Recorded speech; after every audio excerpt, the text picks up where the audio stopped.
నాన్నగారు అసలు ఇప్పుడు వచ్చే గ్రహణానికి మనం భయపడాలా? అంటే చాలామంది భయపడుతున్నారు, భయపెడుతున్నారు. మీరు చెప్పగలరా నాన్నగారు? గ్రహణం సర్వసాధారణమైనటువంటి ప్రాకృతిక నియమం. గ్రహణములు ప్రతి సంవత్సరం సంభవిస్తూ ఉంటాయి.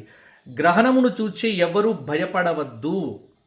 గ్రహణాన్ని చూసి ఏదో జరుగుతుంది, ఏదో అవుతుంది, ఇది మన ధర్మంలో ఎప్పుడూ చెప్పలేదు. గ్రహణము రోజున గ్రహణాన్ని ఆధ్యాత్మిక సాధన కోసం వాడుకోమని చెప్పారు. కాబట్టి గ్రహణం రాగానే ఈ రాశి వారు ఇలా అయిపోతారు, ఆ రాశి వారు అలా అయిపోతారు, ఈ నక్షత్రం వారు ఇలా అయిపోతారు, ఏమీ వద్దు, భయపడకండి. ఎవ్వరు కూడా గ్రహణం గురించి భయపడవద్దు. గ్రహణము రోజున ఆ చెప్పిన సమయంలో మీరు దేవతా స్తోత్ర పారాయణాదులు చెయ్యండి. తప్పకుండా అందరూ బాగుంటారు. అందరూ కూడా గ్రహణము వల్ల లబ్ధి పొందుతారు, ఆనందంగా ఉంటారు. కాబట్టి మిమ్మల్ని కాపాడేవాడు భగవంతుడొక్కడే. చక్కగా శివస్తోత్ర పారాయణములు, విష్ణు స్తోత్ర పారాయణములు, దుర్గా స్తోత్ర పారాయణములు ఇవన్నీ చెయ్యండి.